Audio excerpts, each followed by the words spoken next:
नागझाड़, Hyderabad, survey number 10, Samarveer compound, Kotli compound, ऐसे तमाम इलाके की ज्वाइंट मीटिंग आज हम लोगों ने रखी है।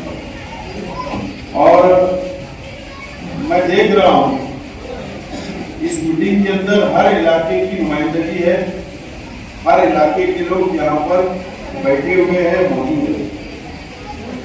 और आज मुझे खुशी हो रही है जो मंच पर बैठे हुए जो हमारे जिम्मेदारान एक बड़ी जगह टूरिस्ट राजनी की यहाँ पर पहली मर्तबा एक प्लेटफॉर्म पर मुझे नजर आ रही है, मुझे सपोर्ट करने के लिए, सरपरस्ती करने के लिए मैं आप लोगों का खास तौर पर शुक्रिया।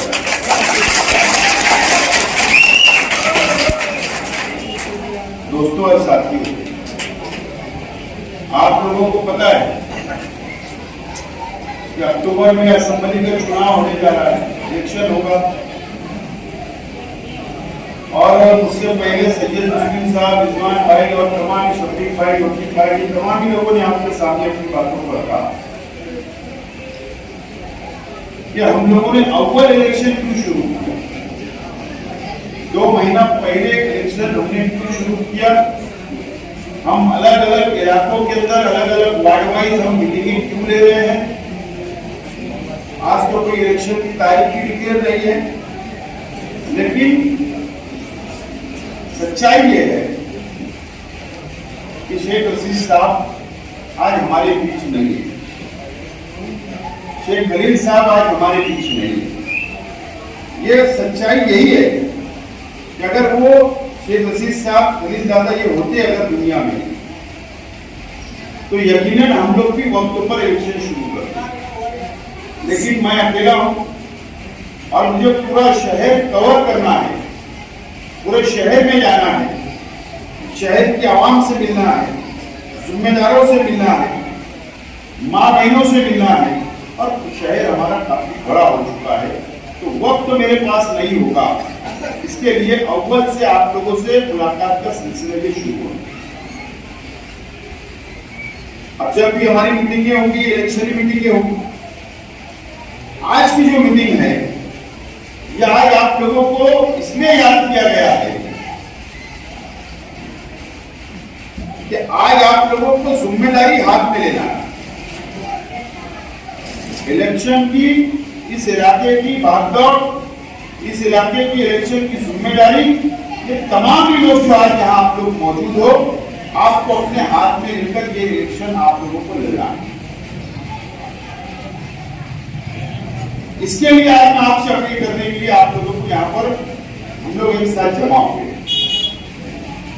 आज आप सब लोग यहाँ जिम्मेदार हो। आज आप लोगों को इस इलाके के एक एक वोटर से मुलाकात करना है, वोट मांगना है। अगर आपस में नाराजगी होगी एक दूसरे से, उसको खत्म करना है। और मैंने ये देखा हूं कि नाराजगी आपस में होती है, लीडर से नहीं होती, उम्मीदवार से नहीं होती, बहुत कम होती है। लेकिन उसका सजा इलेक्शन के वक्त आवाम, मैंने पिछले इलेक्शन के अंदर मैंने देखा हूं कि आवाम ने मुझको सजा दी, क्योंकि मेरा कोई वास्ता नहीं, मेरा कोई वास्ता नहीं। आपस के इख्तिलाफ, शेख आसिफ के बारे में साबिक कारपोरेटर क्यों बैठे, शेख आसिफ साहब ने सफीक के ऊपर हाथ क्यों रखा, इसके लिए अब शेख आसिफ से बदला ले, शेख आसिफ को गिरा, जबकि मेरे लिए सब बराबर है। अगर जो मेरे तक आएगा तो मैं सबके साथ बराबर हूं, मैं सबके साथ हूं, मैं किसी के साथ भेदभाव करने वाला शख्स नहीं हूं। लेकिन हमने पिछला इलेक्शन देखा कि आपस के इख्तिलाफ की वजह से मुझको सजा मिली। तो आज मैं आप लोगों से अपील करता हूं कि अल्लाह के वास्ते, अगर एक दूसरे के इख्तिलाफात वार्ड में होंगे, एक दूसरे से अगर किसी की नहीं जमती होगी, तो अल्लाह के वास्ते आप उसकी सजा मुझको मत दो, ये मुझे अपील करना। इख्तिलाफ कहां नहीं होते, इख्तिलाफ होते हैं, लेकिन ये इलेक्शन कारपोरेशन का इलेक्शन नहीं है, ये इलेक्शन असेंबली का इलेक्शन है, ये पूरे शहर का इलेक्शन है। आपको 5 साल एक अवामी नुमाइंदा असेंबली के अंदर भेजना है, ये जिम्मेदारी आप लोगों की है, ये शहर के अवाम की जिम्मेदारी है, वो फैसला आप लोगों को करना है। मुझे बताओ आप लोग, यहां तमाम ही लोग आप बैठे, ये शहर इस बात का गवाह है, ये शहर इस बात का गवाह है। अभी बकरीद का त्योहार हुआ, अभी 1.5 महीना हुआ होगा। मुझे बताओ, ये सिर्फ कुरैश बिरादरी का मसला नहीं है, मैं बोल रहा हूं, ये शहर के मुसलमानों का मसला है। कभी काटन मार्केट के अंदर माल जमा हो गया, शेतकरियों से व्यापारियों ने खरीदा और व्यापारियों ने शहर के अवाम को बेचा, और जब गौरक्षा को पता चला, गौरक्षा वालों को या फिरका परस्त तंजीमों को पता चला, तो वहां पर जाकर उन्होंने सील कर दिया। कभी ये शहर के अंदर ऐसा नहीं हुआ। बकरीद के त्योहार चला गया, वो जानवर वहीं रह गए, कोई नुमाइंदगी इस शहर के अंदर नहीं हुई। सामने वालों को पुलिस का बंदोबस्त मिला। विधानसभा के स्पीकर, असेंबली के स्पीकर का लेटर आया तो माल नहीं छोड़ना चाहिए, लेकिन इसने मजबूत दलील नहीं दी, इसने मजबूत दलील नहीं दी।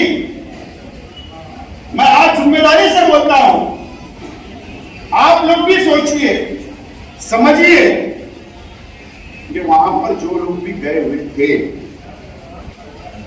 मुझे बताओ, एक होशियार आदमी, एक चालाक आदमी वहां पर जाकर इस तरीके की बातें करता है कि कुर्बानी के जानवर। यूट्यूब चैनल वालों को लेकर जाया जाता, बयान दिया जाता और फिरका परस्तों को उजागर किया जाता, उनको जागरूक किया गया, और उसके बाद ये सरकारी डिपार्टमेंट इन्वॉल्व हुआ, स्पीकर आ गए, स्पीकर का लेटर आ गया। अगर ये बेवकूफी नहीं होती तो वो शेतकरियों का माल था, शेतकरियों ने खरीदा, वो खेतों में जाने वाला था। दलील दी जा सकती थी, लेकिन क्या और मुसीबत में डाला गया। ऐसा कभी भी ये शहर के अंदर नहीं हुआ, कभी भी नहीं हुआ। ये आपको और ये शहर को समझना है, सोचना है कि हमने जिस नुमाइंदे को असेंबली के अंदर भेजा, वो हमारे लिए 5 साल उस शख्स ने क्या किया, ये आपको सोचकर समझकर फैसला करना है। और अगर वो उम्मीदवार आपके पास दोबारा आपके दर पर, आपके घर पर या आपके मोहल्ले में आकर उनसे सवाल करना चाहिए कि आपने 5 साल के शहर के लिए क्या किया, इसका जवाब पूछा, जवाब चाहिए। मैं जानबूझकर बार बार ये बात बोल रहा हूं, पार्लियामेंट के इलेक्शन में हमने पूरे शहर में एक प्लेटफॉर्म पर आकर भारतीय जनता पार्टी की सरकार, नरेंद्र मोदी की, अमित शाह की सरकार का खात्मा होना चाहिए, दोबारा इख्तियार में नहीं आना चाहिए। सिर्फ मालेगांव के नहीं, पूरे हिंदुस्तान के मुसलमानों ने इत्तेहाद और इत्तेफाक का मुजाहरा किया। एक प्लेटफॉर्म पर आए, वहां पर मसलक नहीं देखा गया, वहां पर बिरादरियां नहीं देखी गई, वहां पर इलाका वाइज नहीं देखा गया, पार्टियां नहीं देखी गई। हमने सिर्फ एक मिशन हमारा था कि मोदी की सरकार को अब के हमको हटाना है। क्यों? कि जो 10 साल के अंदर मुसलमानों के साथ किया गया, आप बताइए, एनआरसी आया, CAA आया, ट्रिपल तलाक का कानून आया, मुसलमानों के खिलाफ काले कानून बनाए गए, कश्मीर को 2 टुकड़े में तकसीम कर दिया गया, मुसलमानों की हक की रियासत, जहां पर मुल्कों के अंदर वजीर आला अगर कोई रहता था, हमेशा आजादी के बाद से कश्मीर के अंदर मुसलमान वजीर आला रहता था, उसको 2 हिस्सों में तकसीम कर दिया गया। आज तक इलेक्शन नहीं लिया गया, मुसलमानों का हक छीना गया। ये तमाम बातें, मॉब लिंचिंग की गई, मुसलमान नौजवानों को मारा गया, गौवंश के नाम पर कत्ल आम किया गया। ये जो मुसीबत हमें 10 साल हमने झेली, हमने ये सोचा कि नरेंद्र मोदी की सरकार अब हमको नहीं चाहिए। 1,98,000 वोट ये शहर की आवाम ने तो कांग्रेस पार्टी के उम्मीदवार थे। सुबह अच्छा तो नहीं, कांग्रेस का उम्मीदवार है ये नहीं थी कि मुकाबले में कौन है। मुल्कों के अंदर जो इंडिया आघाड़ी बनी, इसके लिए कि ये मोदी को हरा सकते हैं, और इसके लिए हमने फैसला किया और दिया। 4 जुलाई को नतीजे आए, 4 जुलाई को नतीजे आए। एक 240 सीट बीजेपी को मिली, नरेंद्र मोदी की सरकार बन गई, और कुछ सीटों से यूपीए की सरकार नहीं बनी, इंडिया अलायंस की सरकार नहीं बनी, वापस नरेंद्र मोदी बन गए। 12 जुलाई को मेरे नौजवानों आप सुनो, 12 जुलाई को हमारे शहर के एमएलए साहब ने एकनाथ शिंदे के और बीजेपी के अलायंस के एमएलसी चुनाव के अंदर, आपको उसका मतलब नहीं समझता है। एमएलए को इख्तियार होता है कि एक एमएलए छूट कर जाएगा, वो वोट देता है, तो दूसरा एमएलए, 2 एमएलए होते हैं, एक एमएलसी और एक एमएलए। एक एमएलए उसको बोला जाता तो पब्लिक वोट से चुनकर आप लोग देते हो, और एक एमएलए वो बनता है जो टीचर लोग चुनकर देते, जो ग्रेजुएट लोग चुनकर देते, जो कारपोरेटर चुनकर देते, और एमएलए का कोटे से जो चुनकर दिए जाते। ऐसा एक हाउस अलग से चलता है। हमारे शहर के एमएलए साहब ने आज इनके अंदर बीजेपी और शिंदे के जो अलायंस से जो आज हुकूमत चल रही है, इनका परस्त पार्टियां हैं ये दोनों, और इनके उम्मीदवार को उन्होंने वोट दे दिया। एक तरफ हम हरा रहे थे, दूसरी तरफ इन्होंने हमारे शहर के वोटों का सौदा करने का काम आज दिन के अंदर इस शख्स ने किया। आज दिन के अंदर जिम्मेदारी से बोल रहा हूं, और मैं एमएलए साहब से मेरा सवाल है कि आप बताओ, 11 उम्मीदवार थे, 11 सीटों का चुनाव था, 12 उम्मीदवार थे, आपने अगर वोट दिया तो उस उम्मीदवार का नाम डिक्लेयर करवा। क्यों डिक्लेयर नहीं कर दिया? आपने ये शहर के मुसलमानों का, कौम का सौदा किया। 2.5 साल पहले जब उद्धव ठाकरे की हुकूमत गिरी, जब एकनाथ शिंदे वजीर आला बने, बीजेपी के साथ मिलकर हुकूमत बनाई, तो उस वक्त आप गैर हाजिर क्यों थे? क्यों हुकूमत, बीजेपी के हुकूमत के खिलाफ आपने असेंबली हाउस के अंदर वोट नहीं किया? उस वक्त भी आपने इमरान प्रताप गढ़ी को वोट नहीं दिया, उस वक्त भी शिंदे के उम्मीदवार को राज्यसभा में, और उस वक्त एमएलसी के चुनाव में भी आपने कौम का सौदा किया। 2019 का इलेक्शन, आप 5 साल पीछे जाइए, 2019 का इलेक्शन एनआरसी के नाम पर लड़ा गया, मजहब के नाम पर लड़ा गया, कौम मिलत पे दुआई की गई, अवैसी बिरादरान यहां पर आए, और आप नौजवानों के जज्बात से खेलने का काम, मां बहनों के जज्बात से खेलने का काम किया गया। कौम मिलत के नाम पर वोट ली गई, और यही कौम का सौदा 5 साल मुसलसल किया गया। इनसे सवाल कौन करेगा? इसका जवाब कौन देगा? इसके लिए वोट दिया गया। आज मैं देख रहा था टीवी चैनल पर, आज मैं देख रहा था टीवी चैनल के ऊपर कि मोदी हुकूमत ने आज कानून लाई, वक्फ बोर्ड को अपने कब्जे में लेने की कोशिश की जा रही है। क्या समझते हैं आप वक्फ बोर्ड? आम मुसलमानों को इससे लेना देना नहीं है, लेकिन मैं आपको बताना चाहता हूं वक्फ बोर्ड की प्रॉपर्टी चाहे महाराष्ट्र के अंदर हो चाहे पूरे मुल्कों के अंदर, वक्फ बोर्ड की प्रॉपर्टी इसको बोला जाता है जो मुसलमानों की मिल्कियत है। तुम्हारा हमारा अपना उस पे हक है।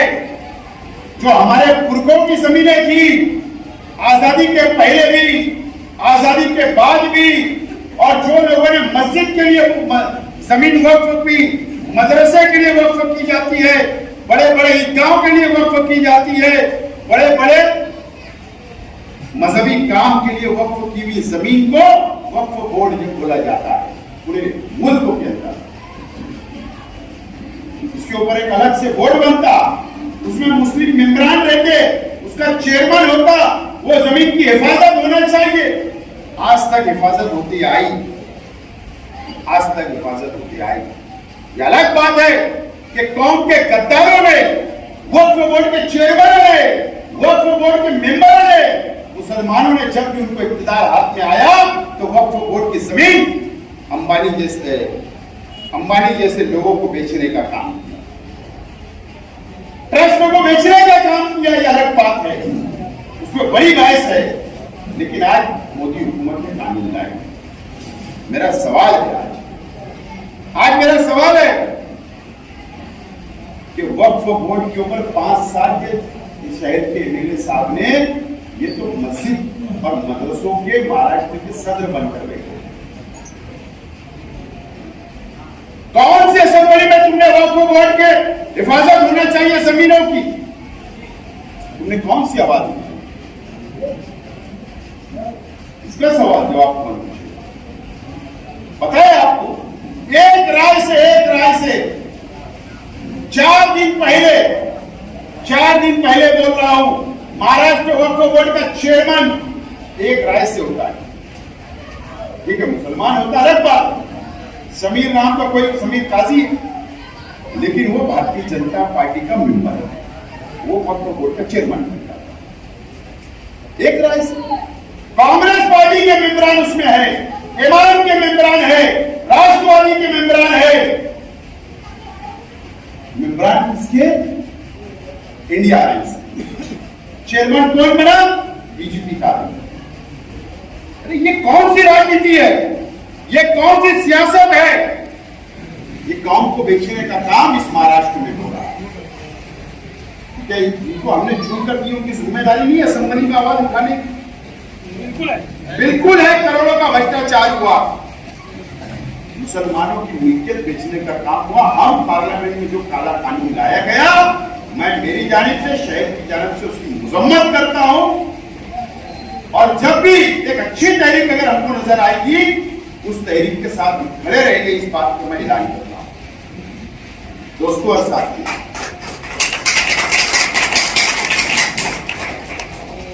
मैं आज आप लोगों से, शहर के आवाम से साफ तौर पर बोलना चाहता हूं, ये शहर को बचाना आप लोगों की जिम्मेदारी है, आप लोगों की जिम्मेदारी है। मैं इसलिए बात बोल रहा हूं कि ये शहर को बचाना इसलिए जिम्मेदारी आप लोगों की है। आज जो कारपोरेशन हम देखते हैं, अल्लाह का बहुत करम है, निसार चिच्चा बैठे हैं, रिजवान चिच्चा बैठे हैं, शफीक भाई है, सैयद साहब है, जो कारपोरेटर थे, ये आप लोग बैठे हुए। हिंदुस्तान के अंदर सिर्फ एक ऐसा शहर है जहां पर मुस्लिम मेयर जीता, मुस्लिम मेयर बनता। हिंदुस्तान में एक शहर है। 2 साल हो गए इलेक्शन कारपोरेशन के नहीं हुए। आज प्रशासक राज है, आज सब पावर कमिश्नर को, इसको 2 लोग हैंडल कर रहे हैं, 2 लोग, एक दादा भूसे साहब और एक एमएलए साहब। इनकी जिम्मेदारी है कि शहर को बचाने की 2 साल से इनकी जिम्मेदारी इनके हाथों में है। आप आप लोगों को पता नहीं है 2 सालों के अंदर सिर्फ इतना काम बचा है कि टायर लगाकर कारपोरेशन को ले जाकर सोएगांव के अंदर ले जाना बाकी है। बस मुझे बहुत तजुर्बा है, मुझे समझ रहे, दिख रहा है। 650 करोड़ रुपए के कर्जदार ये कारपोरेशन को बना दिया गया है। 650 करोड़ रुपए की कर्जदार। जिम्मेदारी से बोल रहा हूं और इसके लिए नहीं बोल रहा हूं। अफसोस इस बात का है कि अगर 500 करोड़ रुपए के काम अगर पूरे मालेगांव शहर के अंदर हिंदू और मुसलमानों के इलाकों में हुए ये 2 सालों के अंदर, ऐसा मान के चलिए तो हमको 50 करोड़ भी नहीं मिला, 50 करोड़ भी नहीं मिला। 450 करोड़ से ज्यादा पैसा मंत्री ने लेकर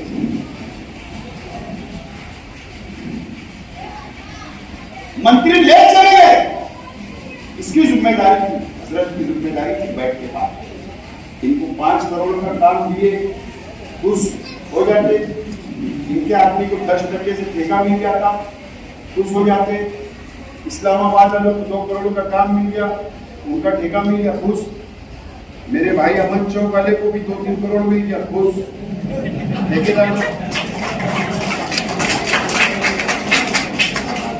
जिम्मेदारी से बोल रहा हूं और अल्लाह को हाजिर नाजिर जान के बोल रहा हूं।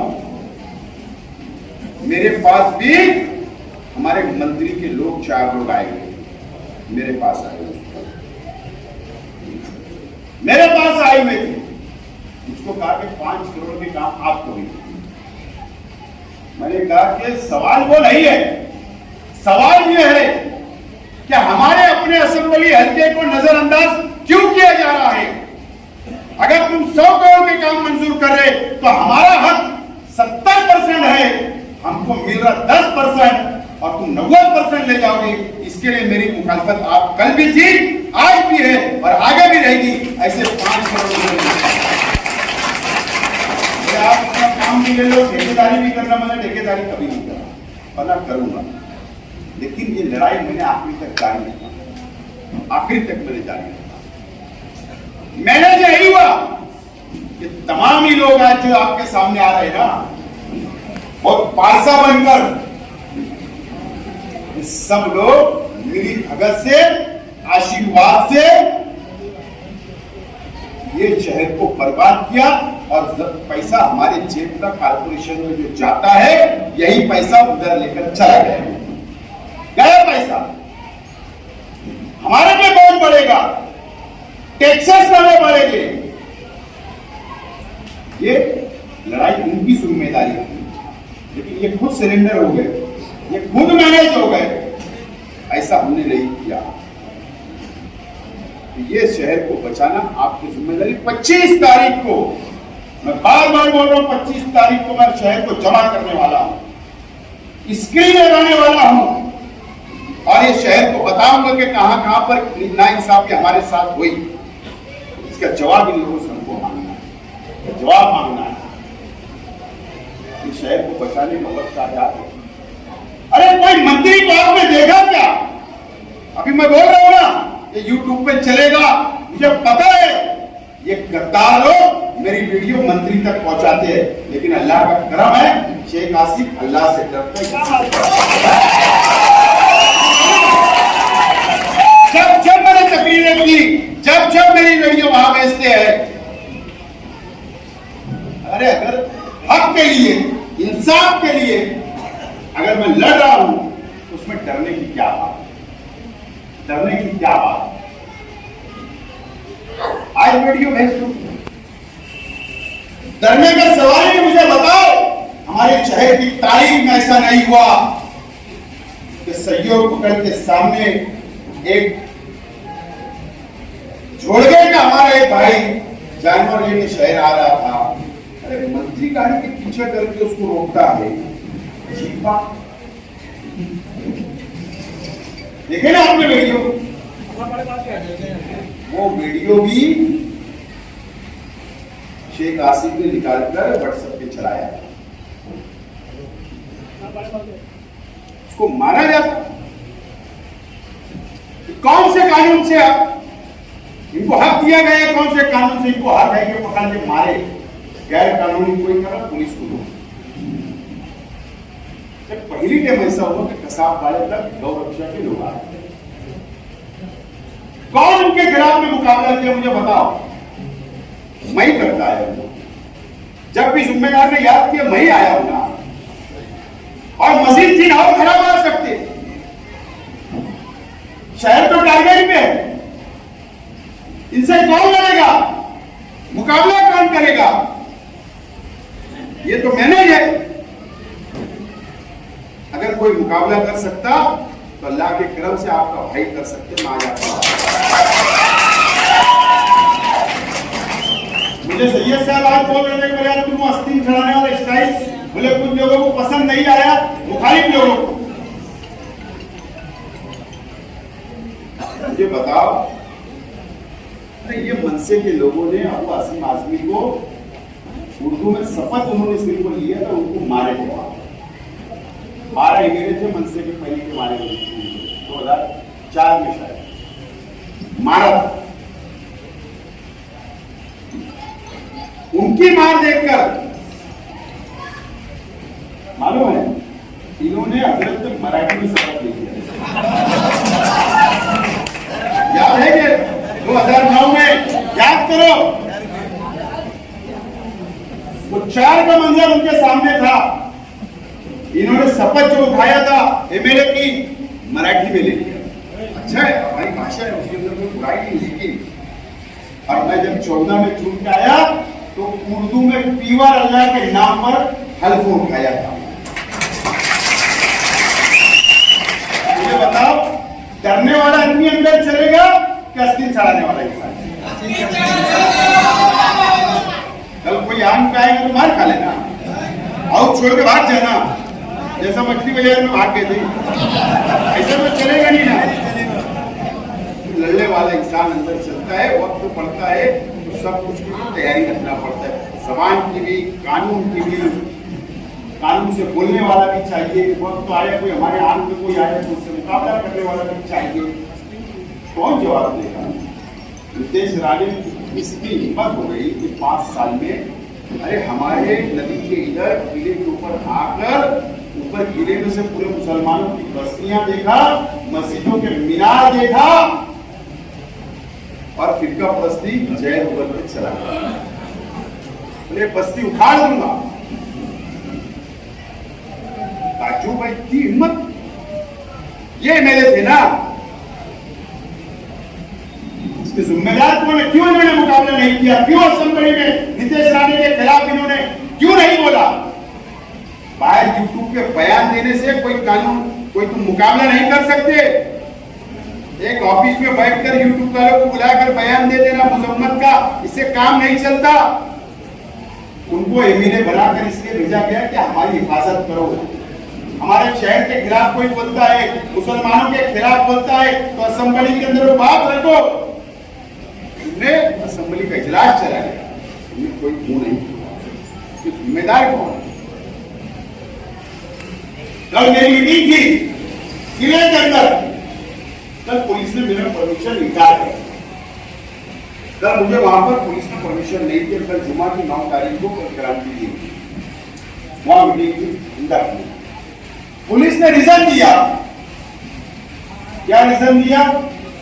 कि आप यहाँ मीटिंग नहीं ले सकते, हमारा कल आदिवासियों का बहुत बड़ा दिन होता है, हमारा बंदोबस्त उतर जाएगा, इसके लिए आपको परमिशन रद्द करते। ठीक है, मैंने मेरी मीटिंग को मुलतवी किया, लेकिन मैं सबूत के साथ जब भी वहां मीटिंग लूंगा तो वहां पर किले का पूरा इतिहास, तारीख, पूरा झोपड़पट्टी का इतिहास पूरा वहां पर मैं रखने वाला हूं। और वहां पर बहुत सारी बातें मुझे करनी थी, लेकिन मैं यहाँ पर नहीं कर सकता, वहीं पर मैं जवाब। दोस्तों, ये शहर को बचाना आप लोगों की जिम्मेदारी है। और मैं आज सही मानूं में इलेक्शन आपको अपने हाथ में लेना पड़ेगा। मेरे अंदर इतनी ताकत नहीं है। जब तक आपकी ताकत और मेरी ताकत नहीं मिल जाएगी, जब तक इलेक्शन नहीं जीत सकते, और आपको ये इलेक्शन को हाथ में लेके गली गली आपको जाना पड़ेगा, गली गली घूमना पड़ेगा, घर घर जाना पड़ेगा, वोट मांगना पड़ेगी, वोट निकालना पड़ेगी, वोट स्कूल तक पहुंचाना पड़ेगी, जब जाकर इंशाअल्लाह हमारी आज मैं जिम्मेदारी दे रहा हूँ। और भी मुझे रोजाना की मिलेंगे तो नीचे शहर भर में जा रहा हूँ, कवर करने की कोशिश कर रहा हूँ, लेकिन आज ऐसा समझिए आज हमारी आखिरी मुलाकात, आज ऐसा समझिए आखिरी मुलाकात है। इलेक्शन जैसा होगा सर मीटिंग हूँ तो आऊँगा, लेकिन ऐसा समझिए आज सब इलेक्शन अपने हाथ में लेकर सबको सही शासित करना है। देखो मैं देख रहा हूँ ये शहर के अंदर मुझे खुशी हो रही है 95 लोगों के ऊपर परसेंट पूरे शहर के 95% लोग ऐसे जो जुलूस मोहब्बत शेख रशीद साहब की कुर्बानियाँ, मेरे परिवार की कुर्बानियाँ, हम शेख रशीद साहब के काम, मेरे अपने काम, जो भी शेख रशीद साहब ने दुनिया में रहते हुए उन्होंने कर दिया, शेख रशीद साहब ने आपको किया, तो तमाम मोहब्बत से लोग गले लगाए। मुझे 5% लोगों पर बहुत अफसोस हो रहा है कि आज वो अलग अलग तरीके से शरायत के ऊपर बात कर रहे हैं कि ये शर्त मंजूर करो।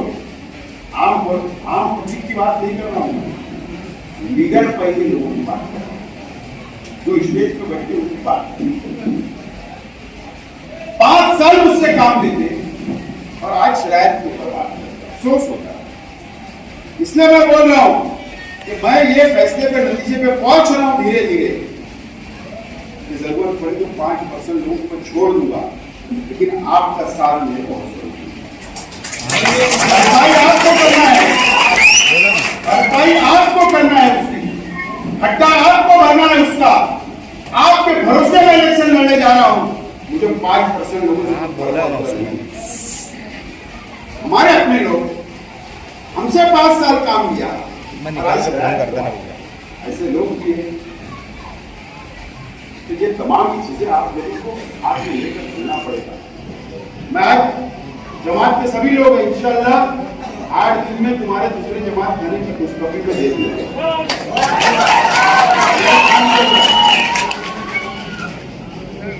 और बाकी ये इलाके के अंदर जो खस्ता हाल सड़कें रास्ते, सच बात है बहुत खस्ता हाल, लेकिन बदकिस्मती है कि 2 साल से प्रशासन रहा है। एमएलए साहब तो जो काम इस इलाके के अंदर करना था उन्होंने नहीं किया, शहर के अंदर जो गोल्डन नगर इलाकों में करना था उन्होंने नहीं किया। मलाईदार काम जहां माल मिलने वाला है वहीं पे इन्होंने काम, मलाईदार काम जहां पर टक्का मिलेगा, पैसा आएगा, ऐसी जगह ही इन्होंने काम मंजूर किया। कुछ काम जो भी 10-20 करोड़ के किए होंगे, लेकिन मुझे अफसोस है कि काम नहीं यहाँ पर हो पाया। मैं आपसे माफी चाहता हूँ, लेकिन वादा करता हूँ बस ये अक्टूबर ये इलेक्शन निकालो, ये इलेक्शन आप निकाल के दो, मुझे कामयाब करो। इंशाअल्लाह इस इलाके के अंदर जो भी मसाइल है बुनियादी, इंशाअल्लाह उसको हल करने का मैं जिम्मेदारी कबूल करता हूँ। रफीक भाई आप फिक्र मत करो, कोडवाड़ा 5 साल का गैप नहीं हो सकता, तो बहुत बड़े बड़े काम हो सकते हैं, बहुत बड़ी बड़ी जिंदगी आ सकती है। वक्त चला गया, लेकिन आप इत्मीनान रखो, जमीन हमारे पास है, कुछ काम वहां पर हुआ है, लेकिन उसको कोतवाली की सरकारी तौर पर पशुवर्धन डिपार्टमेंट से मंजूरी लेना है। वो मंजूरी अगर हमारे पास आ गई तो मैं समझता हूँ कि वो जो मसला हमारा हमेशा को खत्म होगा। तो मैं हमारे मैनिफेस्टो के अंदर वो वादा मैं पूरा करूंगा, वो मैं वादा दूंगा। जो उम्मीद है सर्वे नंबर 10 वालों से भी बहुत उम्मीद है, इस्लामपुर की आवाम से भी मेरी अपील है, उम्मीद है, कुमारवाड़ा हो, तकिया हो, मोती तालाब हो, कुरैश मोहल्ला हो, मोमिनपुरा हो, समाजपुरा हो, नागछाप हो, खैराबाद हो, ये तमाम ही इलाकों से जो पिछली मरतबा जो नुकसान हमको उठाना पड़ा, मुझे आप लोगों से बहुत उम्मीद है कि इस मरतबा आप उससे भरपाई नहीं करेंगे और ज्यादा से ज्यादा वोट आपकी बेटी के ऊपर देकर उसको कामयाब करेंगे। मुझे उम्मीद है आप लोगों ने मीटिंग के अंदर आए, मेरी बातों को सुना, मीटिंग को कामयाब किया। आप लोगों का मैं शुक्रिया अदा करता हूँ मेरी बातों का।